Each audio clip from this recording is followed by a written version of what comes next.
If you're 60 years old with $2,200,000 in the bank, the people around you have probably already told you that you're set for life. But if the actual goal is spending $10,000 every month after tax, that $2,200,000 isn't a finish line. It's a math problem with a hidden trap built into it. Most people look at the total number on their statement and stop there. What they don't look at closely enough is where that money actually sits. Because a portfolio held the wrong way can hand almost half of every withdrawal straight to the CRA before it ever reaches your checking account. Two people can each have $2,200,000 and end up with completely different retirements, just because of which accounts hold the money. I've watched this happen to people who did everything right for 30 years. They saved diligently. They never carried a balance on a credit card, and they still ended up structuring their retirement in a way that cost them hundreds of thousands of dollars they never had to lose. Over the next few minutes, I'm going to walk through why a $2,200,000 RRSP heavy portfolio can run out 10 years faster than a $1,800,000 portfolio spread across the right accounts, and how that gap can leave a $1,600,000 hole in your plan by the time you're 90. A lot of people type some version of a search like this. Something like, can I retire at 60 with $2 million in Canada? The honest answer isn't really about the total sitting in your accounts. It's about the order you draw that money out and what each dollar costs you in tax the moment you touch it. We're going to stress test 3 real scenarios, including a high yield trap that pulls in a lot of do-it-yourself investors who think they've found a shortcut around all of this. By the end, you'll know whether your $10,000 a month plan is genuinely sustainable, or whether it's quietly counting down. Say your entire $2,200,000 sits inside an RRSP. To pull out $10,000 a month after tax, you'd need to withdraw roughly $15,800 a month before tax, using a typical Ontario average tax rate near 37%. That's $189,600 a year in taxable income, and it pushes you straight past the OAS clawback line. Once your net income crosses $95,323, the government starts taking back 15 cents of your old age security for every dollar above that line. At $189,600 a year, you're not losing a little OAS. You're losing all of it, which works out to roughly $9,023 a year in benefits that simply vanish before they reach you. This happens because of one specific mechanism built into how an RRSP works. It was never really all your money. It's a deal you made with the government decades ago. They let you skip the tax on the way in on the condition that they collect it, at your future tax rate on the way out. Every dollar sitting in that account has a silent partner attached to it, and that partner gets paid first. That's not a criticism of RRSPs themselves. They're a genuinely useful tool for growing money before retirement. The problem shows up later, when someone treats the full balance as spendable income without setting aside what the CRA is still owed. You can see the same pattern show up on paper every spring. A withdrawal that felt like retirement income in July turns into a T4 slip in February, and suddenly a chunk of it belongs to someone else. It's not a scam and nobody did anything wrong. It's just the deferred half of a deal made decades earlier finally coming due. I've seen people do this without realizing it.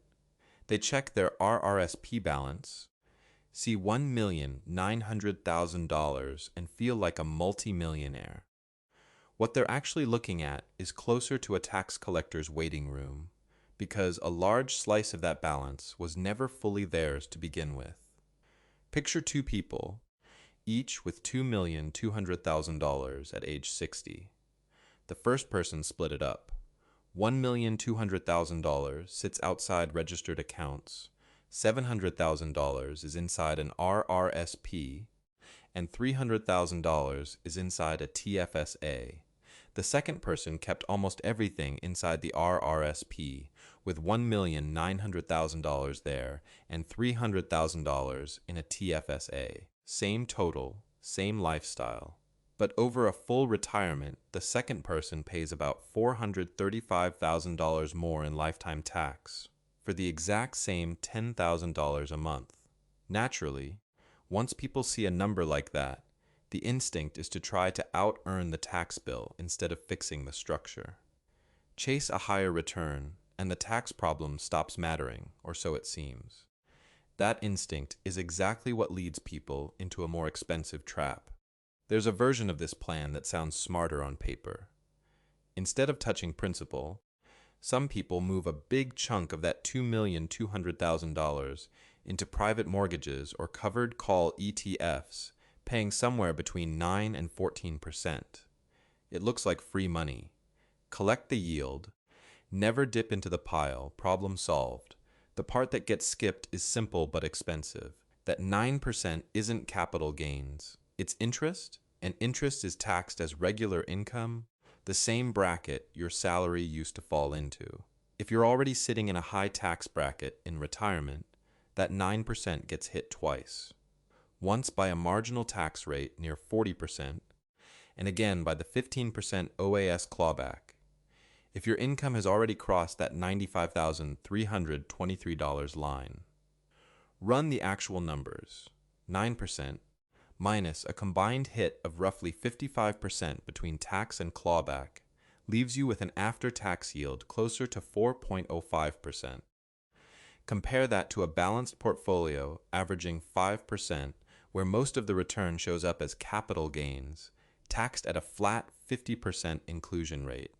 Ottawa floated a plan back in 2024 to raise that inclusion rate to 66.7% on larger gains, then canceled it in 2025. The rate today is still the same flat 50% it's been for years. That difference matters because the boring, ordinary 5% portfolio often puts more spendable cash in your pocket than the exciting 9% one, and it does it while carrying half the risk. A private mortgage can default. A covered call ETF can get called away right when the market drops, locking in a loss you never chose to take. Picture two versions of the same retiree. One holds $500,000 in a private mortgage fund paying 9%. The other holds the same $500,000 in a balanced portfolio paying 5%. On paper, the first one looks like it's winning by a wide margin. Once the CRA and the OAS clawback both take their cut, the second retiree often walks away with more spendable cash sitting in the bank at the end of the year. I used to think chasing yield was the safest move you could make in retirement, a way to protect the principal and just live off the income. I was wrong about that. In Canada, the CRA treats interest income like their favorite guest at the table. They take their share before you even see the deposit. And a lot of people don't find that out until the tax bill arrives the following spring. This isn't about anyone trying to trick you. High-yield products get marketed hard because the headline yield is easy to sell. Nobody puts the after-tax number, the one that actually matters, on the brochure. The incentive to advertise 9% is obvious. The incentive to explain what's left after the CRA takes its cut isn't there. Think of it like comparing a car insurance renewal that jumps every year against one that quietly stays flat. The sticker number on the renewal notice isn't what matters. It's what actually leaves your account once every fee and surcharge is added in. The same logic applies to a headline yield. If you're working toward a six-figure retirement income here in Canada, this channel exists for exactly this kind of math. The gap between what a return looks like and what actually lands in your account after everyone else has taken their cut. That's the number worth paying attention to. A lot of retirement plans lean on one quiet assumption. Somewhere around 75, you sell the family home for around $1,200,000, move into an $800,000 condo, and use the difference to top up the accounts you've been drawing down. On a spreadsheet, that move looks clean. Real life isn't that clean. Selling that home costs a 5% commission, which is $60,000 gone before you've bought anything. Buying the $800,000 condo brings Ontario's land transfer tax close to $12,475. Add legal fees, movers, and getting the old place ready to list, and you're looking at another $10,000. All in, more than $82,000 disappears in the move itself, money that never shows up as retirement income. Now stress test it. If the housing market happens to be down 10% the year you actually need to make that move, and you're still losing $82,000 to friction. On top of that, the safety valve you were counting on has effectively shrunk by around $200,000. That's not a small rounding error in a plan built around a fixed monthly number. It's the same unpleasant surprise as opening a hydro bill that's twice what you budgeted for, except this one lands only once. Right when you can least afford it, in the middle of a home sale you can't easily undo. Ask yourself honestly whether your plan treats that home equity as a guaranteed backup or as money that might arrive years late, smaller than expected, at the exact moment the market makes it worse. A simple fix here is to never count the full value of the home in your plan. Model something closer to a 15% friction haircut on that equity before you ever treat it as usable retirement capital. If the number still works after that haircut, the plan is sturdier than it looks. And if it doesn't, better to know that now than at 75. It also helps to stop treating the move as a single event tied to a set age. If you're waiting for a stronger market to sell, rather than forcing the timing to line up with a birthday, you protect both the equity itself and the plan that was built around it. Downsizing friction is a one-time hit, though. There's a bigger risk that can show up in year one of retirement and follow you for the next 30 years, and it has nothing to do with real estate. Picture retiring in 2008 with that same $2,200,000, planning to draw $10,000 a month, right as markets fell more than 30%.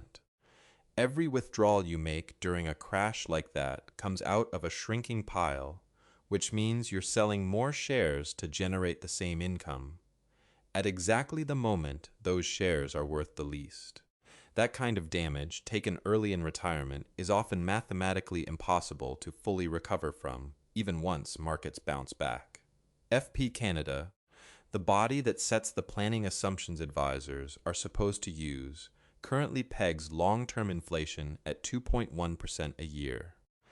That number matters because $10,000 a month today doesn't stay $10,000 a month. In 20 years, keeping the same buying power takes around $15,154 a month just to buy the same groceries and pay the same bills you're paying now. The standard advice says spending naturally drops as you age, and for a while that's true. Travel slows down, the big trips stop. But there's a shape to this that most retirement calculators miss, and it looks more like a U than a straight decline. Travel and entertainment costs fall in your 80s, sure, but home care costs climb right behind them, often running $5,000 to $8,000 a month in a lot of Canadian cities.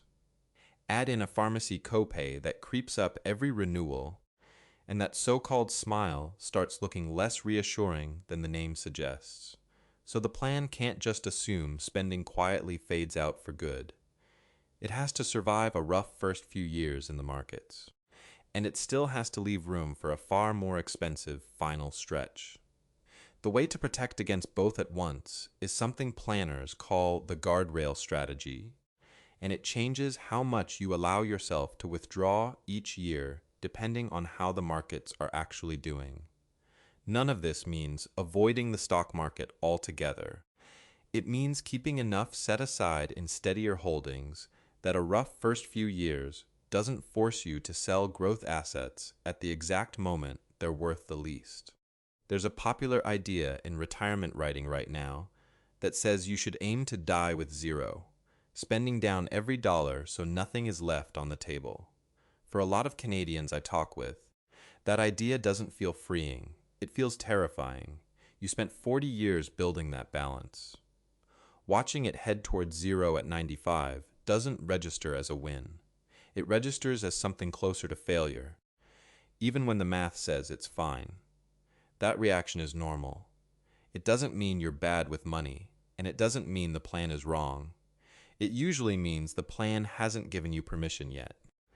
If picturing that zero balance makes your stomach drop a little, that's worth paying attention to, not brushing aside. A plan you can't emotionally live with isn't really a plan, no matter how clean the spreadsheet looks. Instead of aiming for zero, a steadier approach is what I'd call a legacy floor.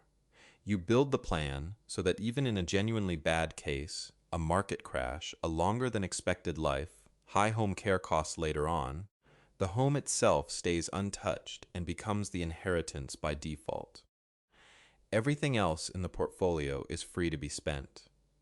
Once that floor exists on paper, in a plan you've actually seen modeled out in front of you, spending $10,000 a month stops feeling like erosion. It starts feeling like the plan working exactly the way it was built to work. That sense of relief matters just as much as the math sitting underneath it. With all of that in mind, here's how the pieces fit together in practice.